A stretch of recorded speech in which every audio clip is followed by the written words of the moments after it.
Hoje nós vamos estudar a lição de número 12. E nós vamos abrir as nossas Bíblias no livro de Hebreus, capítulo 10. Hebreus 10, de 11 a 25. Hebreus 10, de 11 a 25. Hoje nós vamos conversar um pouco sobre os redimidos.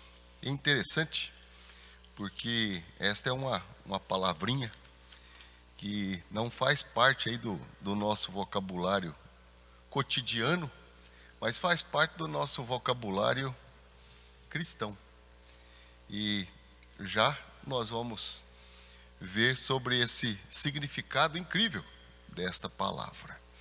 Então, Hebreus, capítulo 10, de 11 a 25. A palavra de Deus diz assim: Ora, todo sacerdote se apresenta dia após dia, a exercer o serviço sagrado e a oferecer muitas vezes os mesmos sacrifícios, que nunca, jamais podem remover pecados. Jesus, porém, tendo oferecido para sempre. Então vá gravando aí na sua Bíblia, hein? Os sacerdotes oferecem dia a dia sacrifícios que nunca, jamais podem remover pecados.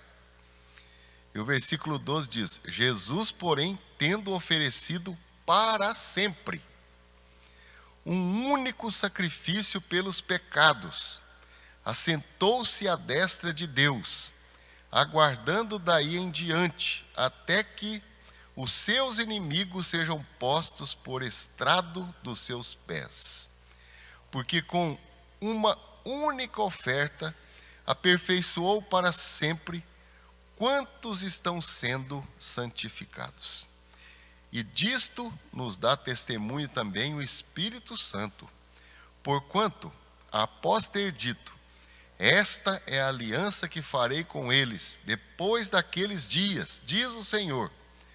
Porei no seu coração as minhas leis, e sobre a sua mente a inscreverei.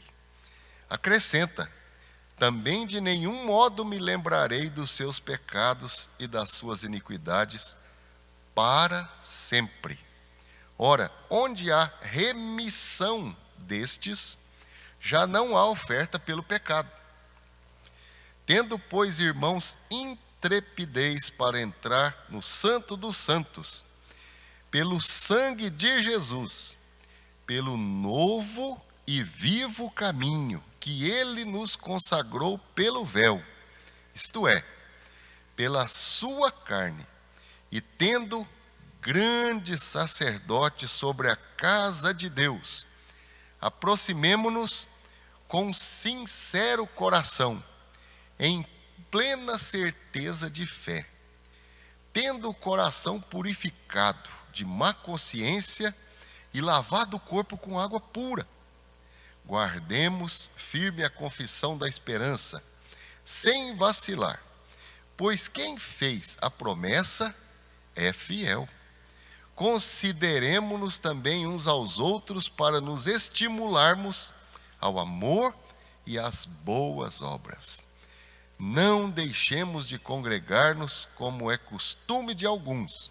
Antes, façamos admoestações, e tanto mais quanto vedes que o dia se aproxima. Então, a nossa lição hoje nos convida a refletir de maneira muito profunda sobre os redimidos e o relacionamento dos redimidos com Deus. Quem são os redimidos? Até a introdução aqui da nossa revista, vou ler porque nem todos nós temos a revista, diz assim: a doutrina cristã acerca da nossa redenção em Cristo é sem dúvida uma das mais belas e confortadoras da Bíblia. Em virtude da eficaz obra de Cristo, fomos resgatados da nossa infeliz condição de miséria e condenação e transformados em filhos de Deus. Fomos constituídos como um povo muito especial e recebemos o nome de raça eleita, sacerdócio real, nação santa, povo de propriedade exclusiva de Deus. Reconciliados já com Deus. Cantamos sobre isso, né? Reconciliados. Parece que quando somos um povo redimido, nós estamos num processo de reconciliação. Eu fui ver lá sobre os resultados da busca sobre uma pessoa redimida. E nós sabemos, né? Queria perguntar para vocês aí, o que é ser um redimido? Resgatado. O que mais? Redimido. Oi? Inocentado. Redimido. O que mais? Povo de propriedade exclusiva de Deus. O que é ser um redimido?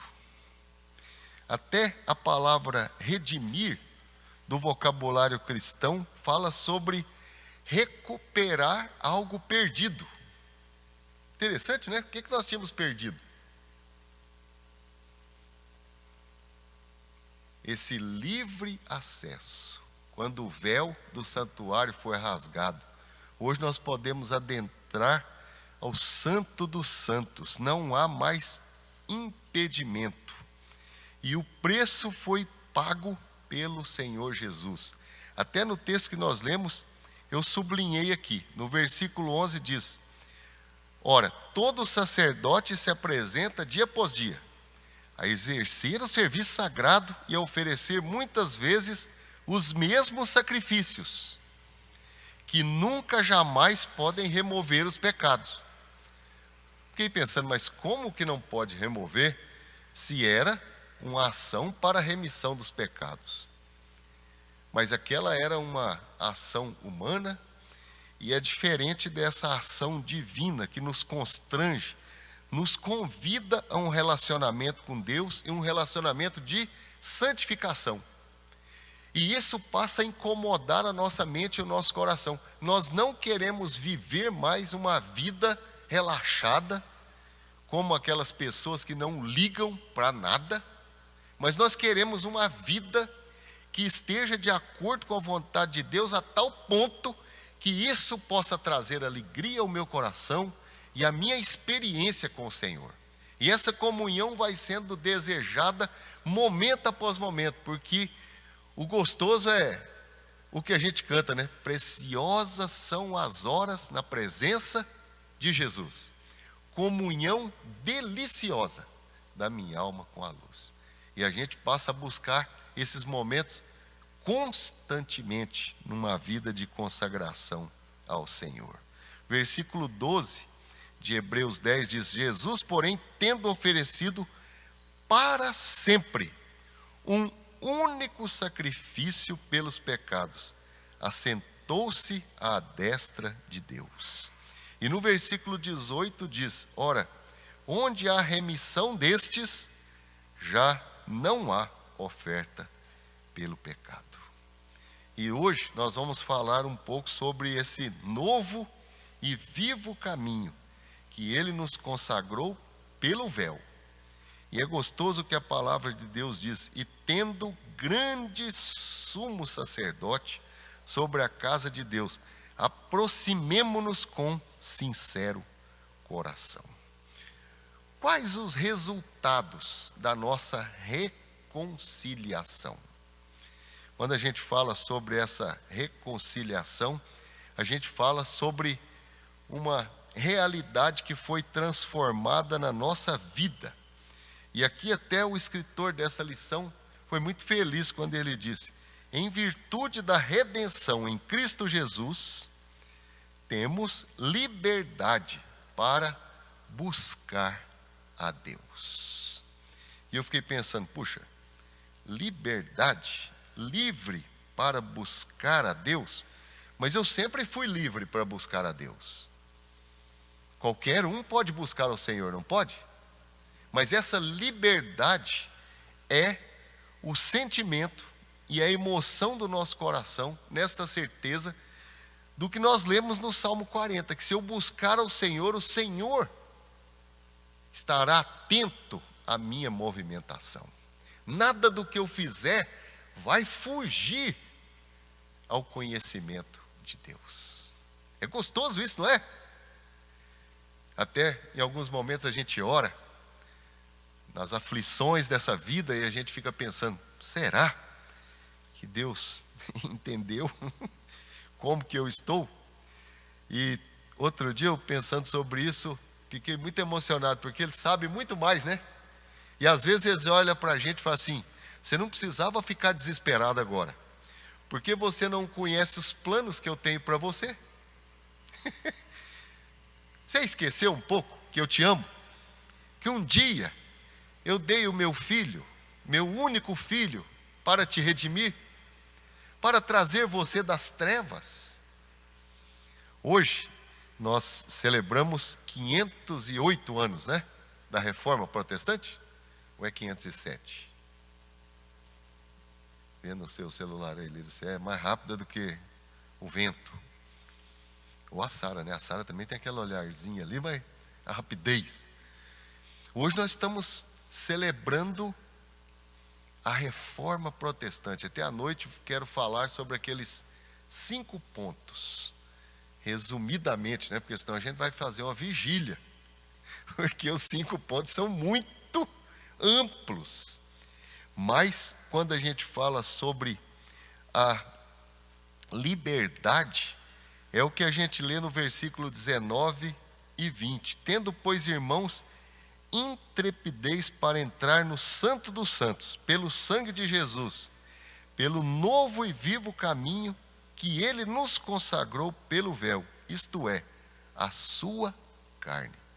Nós nos aproximamos do Senhor agora com ousadia, com intrepidez, com liberdade e sem medo. Sem medo. Por quê? Eu não preciso me esconder mais. E eu fiquei lembrando sobre essa liberdade. Eliezer, lá no jardim do Éden parece que Adão e Eva perdeu a liberdade, não perdeu? Eles andavam pelo jardim, né? E depois do pecado, como que eles se sentiram no jardim? Escondeu. Até ser expulso, eles não estavam bem. Você já visitou a casa de alguém que você não se sentiu com muita liberdade? Então você chegou, sentou no lugar e não saiu dali mais, até que te convidaram para fazer outra coisa. Eu faço visitas nas casas dos irmãos, em algumas casas a gente já tem mais liberdade, aí você já chega um pouco mais tranquilo. Mas ir na casa de outra pessoa é sempre uma situação tensa, não é? Vocês já viram as pessoas que chegam na igreja e às vezes chegam assim, meio, parece que aquele não é o lugar. Eu acho gostoso quando as crianças chegam e começa aquela correria. Porque parece que eles estão se sentindo em casa. Vocês não acham assim? Parece que eles estão em casa. Quando eu era mais jovem, bem mais jovem que eu era criança, meu pai chegava, quando ele sentava, eu e meu irmão tinha que nos assentar. E lá em casa tinha um pé de amora que era uma coisa de louco. Que eu até hoje tenho um trauma, eu não gosto muito de amora. Tem um pé de amora ali fora que está cheio de amora. Mas minhas pernas tiveram tanto contato com aqueles galhos, foi uma coisa tão impressionante, né? Porque eu e meu irmão éramos muito arteiros. E a gente na igreja não ficava parado, ainda mais quando achava os coleguinhas. Aí a gente pegava um fogo danado. Mas meu pai dava um olhar para a gente, e a gente já vinha, sentava, ficava quietinho, porque senão quando voltasse para casa não ia ser legal a conversa, né? E é interessante, essa liberdade do redimido é essa intimidade com Deus. É gostoso, não é? Aqui alguns irmãos da igreja têm apelido. Eu não gosto muito de chamar de apelido. A dona Delair é uma irmã que tem um apelido aqui carinhoso. Chamam de Dela, né? Até a minha esposa a chama de Dela em alguns momentos, né? E a filha, que é a Larissa, né? Como é que é o apelido da Larissa? Lala. Então é muito íntimo, não é? Parece que é isso. Eu uma vez ouvi alguém orando e dizendo assim, papaizinho querido, mas falando com Deus.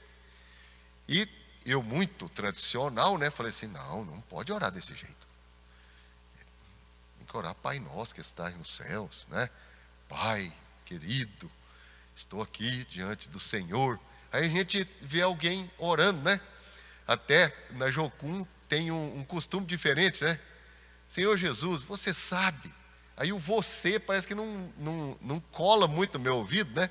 Eu já até comentei isso com o Eliezer. Mas é uma linguagem, não tem problema. Mas a liberdade que nós temos é essa, nos méritos de Cristo, para ter acesso, para estar diante do Senhor, na presença de Deus, e sentir-se um membro da família da fé. Você se sente parte do corpo de Cristo? É gostoso isso, não é? Se eu estou nessa igreja ou naquela, eu sou parte de um corpo maior. É gostoso isso? Gostoso isso. Lá na faculdade, onde eu estou atuando como capelão, tem uma funcionária que é espírita. E ela participa dos devocionais. E os outros, que até são cristãos, faltam. Mas ela não falta. E aí, há um tempo atrás, ela me disse que era espírita, eu não sabia. E ela disse assim, eu me sinto tão à vontade no momento do devocional. Sara, eu fiquei emocionado, né? Ela falou, me sinto tão à vontade, porque é gostoso ler a Bíblia. E eu não lia tanto, eu estou lendo a Bíblia. E eu fiquei pensando, ela já foi espírita, né? Quando a gente começa a ler a Bíblia, a vida da gente começa a ser transformada. E aqui diz, olha, o versículo 22, né? Aproximemo-nos, não fique de longe. Parece que eu me lembro de Zaqueu. Zaqueu foi alguém que ficou de longe, não ficou? Talvez Zaqueu tinha, ou experimentasse essa sensação de que ele não merecia, que ele não tinha condições de estar ali. Mas quando nós nos sentimos uma nação santa, um povo de propriedade exclusiva de Deus, a nossa vida foi mudada. Eu quero ler o texto de Gálatas, capítulo 5, versículo 1. Gálatas 5, 1. Abra sua Bíblia, por favor. Gálatas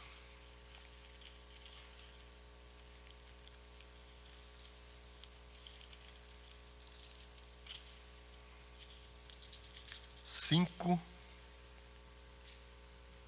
versículo 1. A palavra de Deus diz assim: para a liberdade foi que Cristo nos libertou.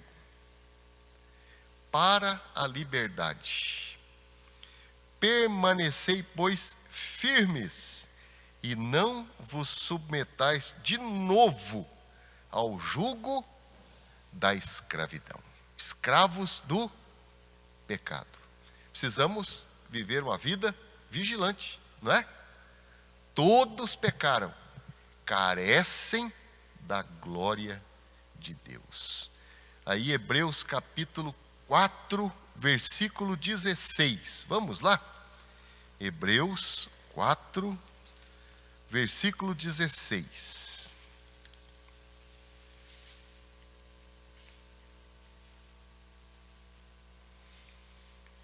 diz: acheguemo-nos, portanto, confiadamente junto ao trono da graça, a fim de recebermos misericórdia e acharmos graça para socorro em ocasião oportuna. Acheguemo-nos, não se distancie. Até o texto que nós lemos fala sobre congregar. E até alguém um tempo atrás me disse assim: prega isso aqui na igreja, para o povo voltar para a igreja. E eu fiquei constrangido, não preguei. E aqui no versículo 25 de Hebreus, capítulo 10, diz aí: não deixemos de congregar-nos, como é costume de alguns. Congregar não é um dever, mas congregar é um privilégio e é uma oportunidade, porque a palavra de Deus não volta vazia. Até na escola dominical a gente precisaria ter uma bolsinha, uma mochila, com caderno, com lápis, com os lápis de cor, né? Eu trago minha mochilinha aqui, até porque eu gosto de escrever, e eu gravo mais quando eu escrevo, não sei vocês, mas se eu escrever parece que, e quando eu vou sublinhando, parece que o texto fica mais claro para ser memorizado, principalmente os textos da Bíblia. Liberdade. Liberdade. Nós não possuímos nada que possa nos impedir. Nada pode me separar do amor de Deus. Não permita que coisa alguma te distancie desse amor do Senhor, que se expressa e acaba sendo uma realidade do congregar. O congregar é esse momento da nossa vida que nós saímos do nosso lugar e nos dirigimos ao lugar de adoração, onde as pessoas se reúnem para aprenderem juntos. Até interessante porque o que a gente estuda aqui deveria tomar espaço na nossa vida para continuarmos estudando durante essa semana toda. Até a lição da escola bíblica tem leituras para cada dia da semana, e é gostoso fazê-las. Mas nós estamos falando sobre pessoas redimidas, transformados em filhos de Deus. Nós não éramos e hoje nós somos. E o segundo momento é a virtude da redenção em Cristo, que nos leva a sermos sinceros na devoção com Deus. Até a palavra sinceridade é uma palavra que, numa das traduções, fala sem cera. E eu já tinha escutado, fui pesquisar um pouco mais, eram aqueles teatros de antigamente, que as pessoas usavam uma máscara. E aí não se sabia quem era que estava atrás da máscara, porque era alguém que ficava escondido atrás daquilo. Até a pessoa, quando vai fazer um assalto, esses que são assaltantes que querem preservar a sua identidade, o que eles fazem? Eles colocam um gorro ou colocam alguma coisa para não ser lembrado depois. E o ensinamento aqui no versículo 22 diz: aproximemo-nos com sincero coração. O que é o sincero coração? O que vocês acham? O que a palavra de Deus quer nos ensinar, nós que somos redimidos? O que isso quer dizer? Um de cada vez, por favor. Sincero coração.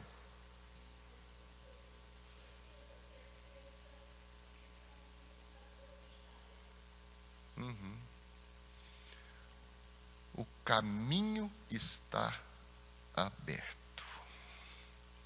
Na nossa lição diz assim: O convite à devoção exige sinceridade da parte do adorador.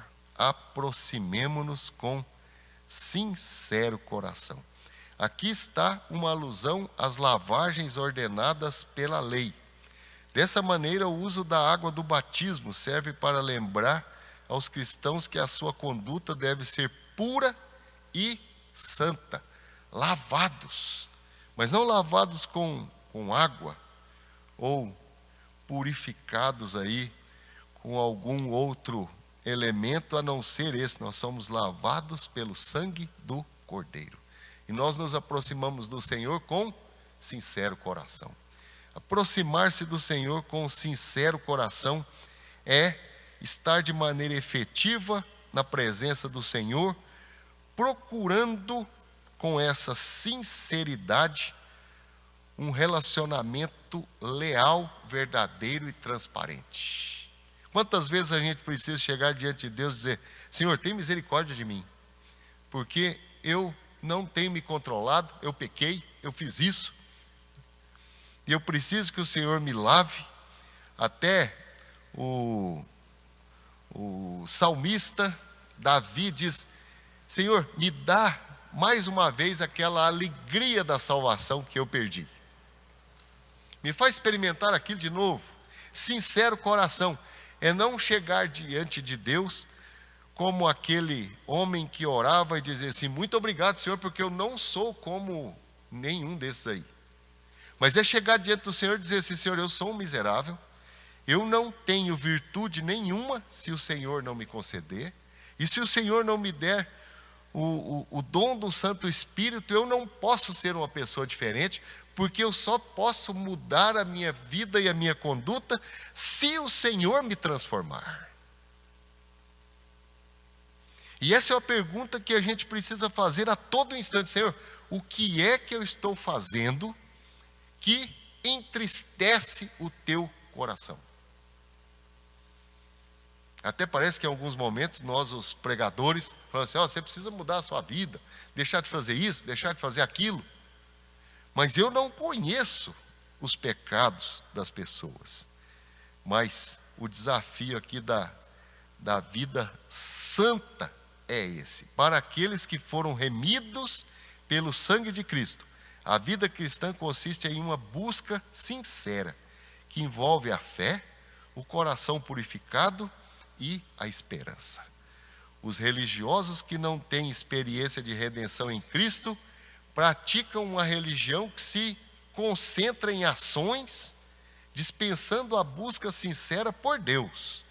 Uma religião que convive bem com o pecado, dispensando a busca pela santidade. Enfim, uma religião sem vida que não dá nenhuma esperança. Aproximemo-nos com sincero coração. Senhor, estou aqui, eu estou chateado com o irmão fulano que fez isso, e eu preciso que o Senhor resolva isso no meu coração, porque por mim mesmo, minha vontade é de ir lá tirar satisfação, é de ir lá e dizer algumas verdades e reclamar até do que está sendo dito. Transforma meu coração. Senhor, muda minha língua, que o que eu falar possa transmitir graça e possa edificar a vida das pessoas. Senhor, transforma o meu pensamento. Por isso que um dos elementos lá daquela armadura de Deus é o capacete da salvação, não é? Às vezes a gente trabalha em algum lugar e algumas pessoas, a gente sabe que não gostam da gente, falam mal da gente, e é difícil conviver com essas pessoas. Quando a gente não sabe, é melhor. Agora, depois que a gente fica sabendo, aí cria uma dificuldade. O escritor Moody, que é citado aqui, diz assim: aproximemo-nos implica na ideia de aproximação de Deus frequente, franca, íntima, sem hesitação, mas sempre com o coração purificado. Sincero coração, corações purificados e uma certeza perfeita de que o caminho a Deus está aberto para nós. É não nos conformarmos com este século, mas nos transformarmos pela renovação da nossa mente. Cresçamos e prossigamos, conheçamos e prossigamos em conhecer ao Senhor. Interessante, nós estamos aqui numa escola que a gente nunca se forma. Mas que coisa chata, né? Quando eu entrei lá no seminário, eu falei assim, poxa vida, mais 5 anos aqui, será que eu vou aguentar? Passou rápido demais, né? Não vou perguntar para os outros universitários que estão por aqui, porque às vezes, né? A Raquel já olhou para mim aqui, ó. A Raquel já está no 3º ano, né? E por você já estava bom, não estava? Aí, ó, está lá fazendo assim. Uma professora olhando para ela aqui. Mas nós nunca terminamos aqui a nossa formação, terminamos? Sempre nós aprendemos, sempre nós crescemos, e esse sincero coração é um coração humilde. O que vocês acham? Concordam com isso? Porque o coração arrogante diz assim, isso que vai ser ensinado aqui hoje eu já sei. Vocês já viram? A gente, às vezes, chega na igreja e fala assim, essa lição aqui não tem nada para me ensinar. Porque eu já aprendi isso aqui, ó. Estou na igreja já. Eu praticamente nasci na igreja, né? Quando eu nasci no seminário. Meus pais estudavam lá em Patrocínio. Mas filho de peixinho, filho de crente. Aí nós vamos ter que evangelizar a turma, não é? Vocês estão aí com a família, olha que coisa boa. O genro está aí, né? Com toda a liberdade, veio sem nenhuma obrigação maior, porque achou uma princesinha, né? Ei lá, desculpa a brincadeira aí, mas tem hora que eu não resisto. Mas é gostoso. Já pensou você ter a sua família na igreja?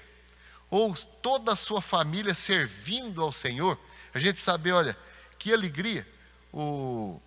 Há alguns dias eu falei com o Davi Crepaldi, e o Davi Crepaldi está muito emocionado. Ele falou assim, eu conhecia Jesus mais velho, mas tive o privilégio de mostrar a beleza da salvação em Cristo Jesus para os meus filhos. E todos estão servindo ao Senhor.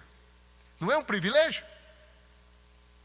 Puxa, quando nossos filhos estão aqui participando do louvor, vêm à igreja, estão servindo ao Senhor, que coisa boa! Para nós é um privilégio. Sincero coração. E o último desafio, em virtude da redenção em Cristo, somos chamados a cultivar comunhão fraternal e alegria. Se nós somos redimidos, somos lavados em Cristo Jesus, este privilégio da redenção, que é perdão dos pecados, que é a certeza da vida eterna, que é ser justificado pela fé, precisa nos aproximar, precisa aproximar os nossos corações. Veja o texto que nós lemos, versículo 24 e 25, Hebreus capítulo 10. Eu acho lindo isso, né? O nosso relacionamento é um relacionamento de família. Nós temos liberdade uns com os outros. Nós temos a liberdade de abençoar a vida um do outro. Consideremo-nos também uns aos outros, para nos estimularmos ao amor e às boas obras. Nós precisamos estimular uns aos outros, não precisamos? Até de vez em quando um de nós pode estar desanimado, não pode? E nós precisamos animar o outro. A sua Bíblia é a mensagem? Leia o versículo 24 aí, ou os que estão antes e depois. Sim, então vem aqui ler, porque senão a Birma está com a garganta já meio fraca. Olha essa tradução, o que diz.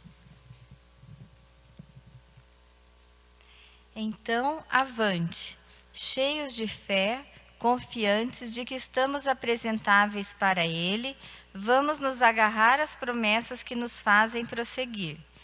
Ele sempre mantém sua palavra.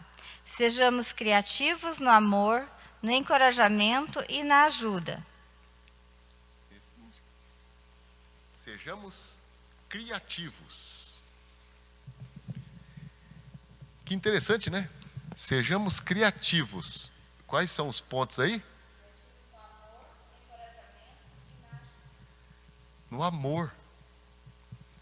Até aqui é citado o texto de Atos dos Apóstolos, Atos 2:46. Vamos ler?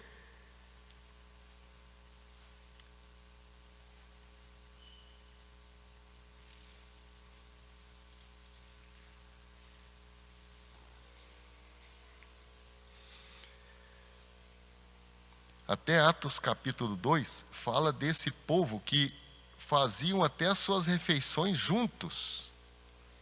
Olha que legal. A partir do 42, diz aí: e perseveravam na doutrina dos apóstolos, na comunhão, no partir do pão e nas orações. Em cada alma havia temor, e muitos prodígios e sinais eram feitos por intermédio dos apóstolos. Todos os que creram estavam juntos, tinham tudo em comum. Vendiam as suas propriedades e bens, distribuindo o produto entre todos, à medida que alguém tinha necessidade. Diariamente perseveravam unânimes no templo. Partiam pão de casa em casa. Tomavam as suas refeições com alegria e singeleza de coração, louvando a Deus e contando com a simpatia de todo o povo. Enquanto isso, acrescentava-lhes o Senhor dia a dia os que iam sendo salvos. Sinceramente, esse é o sonho da igreja, não é? Ser desse jeito. Amizade, amor, carinho, perseverar junto na palavra, na comunhão, no partir do pão, nas orações. Um povo que vive essa realidade. Um povo que consegue perdoar um ao outro, que consegue resolver as questões um com o outro, que não precisa ficar falando fora, que fala com a pessoa. Palavra de Deus que diz, diariamente perseveravam unânimes no templo. Tinha culto todo dia. Partiam o pão de casa em casa, tomavam as suas refeições com alegria e singeleza de coração. Quando a gente fala sobre comunhão fraternal, nós falamos sobre o amor de Deus que une os nossos corações. Sobre esse amor que nos transforma em uma família. Uma família que quer estar junto. Uma família que admira um ao outro. Não é uma família que critica, que destrói um ao outro, que diz que o outro não é digno de nenhum carinho, de nenhum amor. É alguém que até fala sobre a doutrina. A doutrina a gente precisa usar para que nos una. A doutrina não pode nos separar. O que o inimigo das nossas almas quer? Que nós vivamos em união? Que a gente viva como uma família em Cristo Jesus? Não, o inimigo não quer isso. E é por isso que ele coloca discórdias entre nós.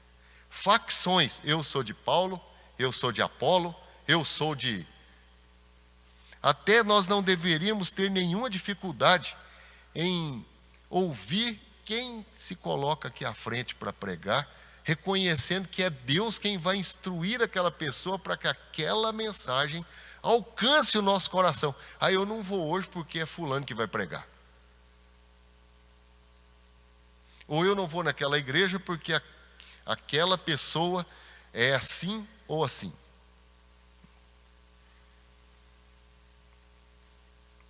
Interessante que fala de um povo que vive junto. O Salmo 126 diz assim: quando o Senhor restaurou a sorte de Sião, ficamos como quem sonha.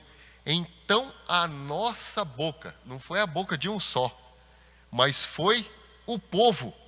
A nossa boca se encheu de riso e a nossa língua de júbilo, quando o Senhor restaurou a sorte de Sião. Uma igreja é madura quando consegue celebrar as vitórias dos outros. Não dizendo assim, tô nem aí. Quando a gente vê o outro progredir, a gente louva e bendiz o nome do Senhor, dizendo que bom, bendito seja o nome do Senhor, que bom que você está progredindo, que bom que você está indo adiante. Alegria. Salmo 51, versículo 12, é o momento que o escritor Davi orou e diz: restitui-me a alegria da tua salvação, sustenta-me com um espírito voluntário. E ainda Filipenses 4:4, alegrai-vos sempre no Senhor. Outra vez, digo, alegrai-vos. Ontem nós estávamos aqui no chá e nós começamos a construir. Vocês estão vendo daí as pilastras, já tem algumas prontas lá, ó, com aquele concreto usinado e tudo. Do outro lado não dá para ver, mas já foram parafusados nas paredes suportes para colocar os andaimes e não deixar cair sujeira na casa dos vizinhos. Por incrível que seja, fruto da nossa oração, e eu tenho orado por isso, sei que os irmãos também, o vizinho do sobrado branco, que nos deu tanta dor de cabeça nas outras construções, concordou dos pedreiros entrarem lá e só fez uma exigência, que depois a parede seja pintada de branco, porque ele pintou a casa dele. E a tinta a gente já tem, né? Então, como Deus é bom, né? Perguntamos para o vizinho, tinha uma árvore ali, precisava cortar. O vizinho, pode cortar. E até uns galhos aí da araucária, pode cortar também. Isso a gente já tinha pedido autorização. E aí agora a obra está andando. O dono da construtora trouxe um produto que era para passar ali na laje em cima da cozinha para não dar vazamento mais. Até daqui a pouco nós vamos fazer um turismo lá e subir pouco a pouco para não cair de lá, né? Para a gente ver essa construção, porque é um sonho que vai alcançar gerações, não é? Aqueles que construíram o templo principal lá da igreja central. Eu estudei aquela história, foram 50 pessoas. Compraram aquele terreno, que até hoje, interessante, a igreja da Silva Jardim, né? Que agora está lá como é que chama lá? No parque. Mas toda vez que eu vejo aquela igreja antiga, eu fico pensando, puxa, que coisa bacana, né? Aonde? Alemão? Bosque do Alemão, né? Que legal. Quem pensou naquela época em construir? Estava pensando no futuro. É isso que nós estamos fazendo aqui. Talvez eu não veja essas salas de escola dominical, nem a sala do coral, nem a sala da SAF, totalmente lotada, mas eu tenho certeza que isso vai acontecer, porque eu conheço a Deus. Essa igreja que começou ali numa rua, sem muito movimento, que está na rua principal do bairro hoje, num terreno desse aqui, que é uma maravilha. E eu ontem recebi aqui o pastor Benete, que chegou para buscar a esposa, e ele falou, posso ver a construção? Pode. E eles têm um lugar bem acanhado lá no Uberaba, né? Pequenininho.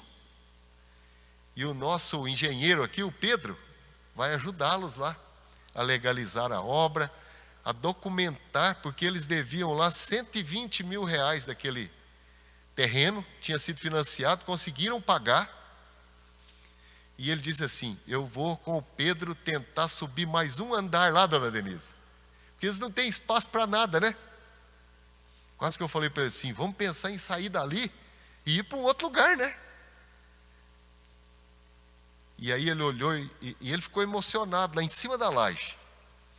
Ele disse assim, puxa vida, que bacana, parabéns para o conselho da igreja, para os irmãos que estão abrindo mão de até algumas coisas na igreja para investir numa obra como essa, que vai ficar como um testemunho vivo, né?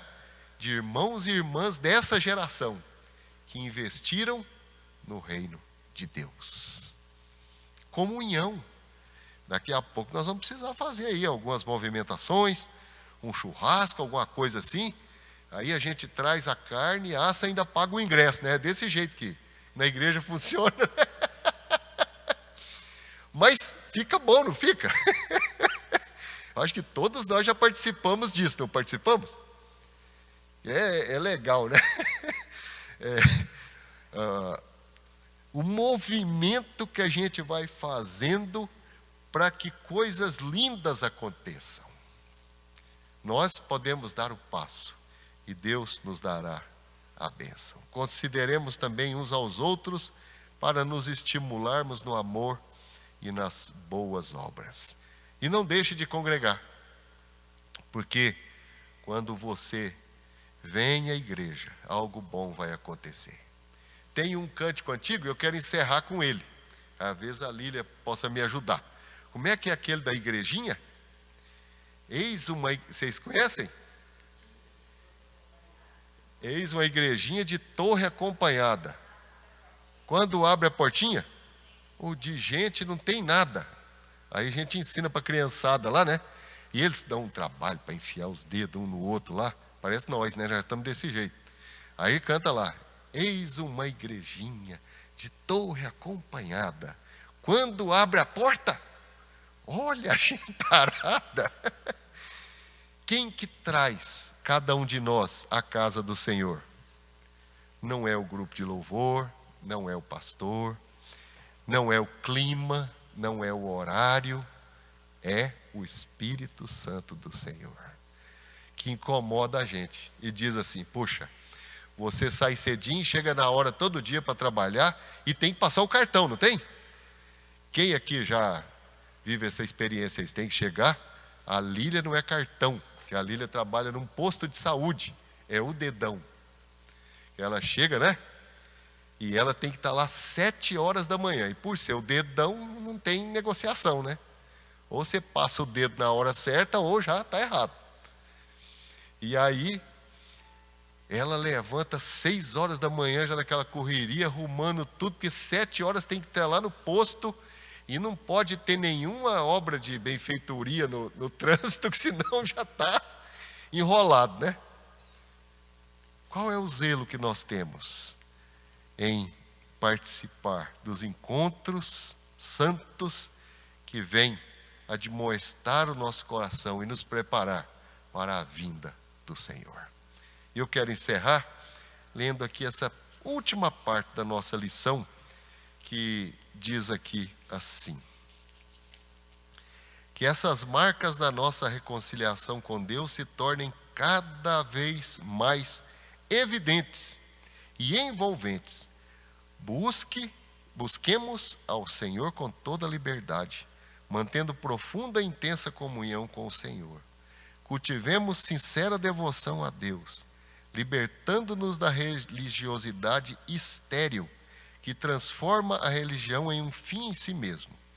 Vivamos em fraternal comunhão, celebrando com júbilo ao Senhor e servindo ao Senhor com alegria.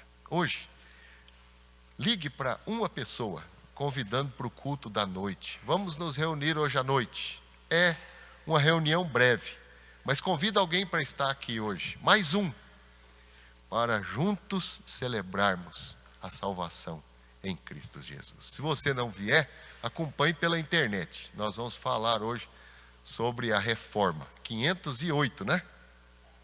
7. Poxa, aumentei 1 ano. 507 anos da reforma.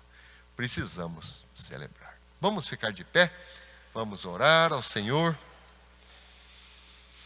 Muito obrigado, Pai, por esta manhã bendita na Tua presença. Muito obrigado pelo privilégio de estar aqui como uma família no Senhor.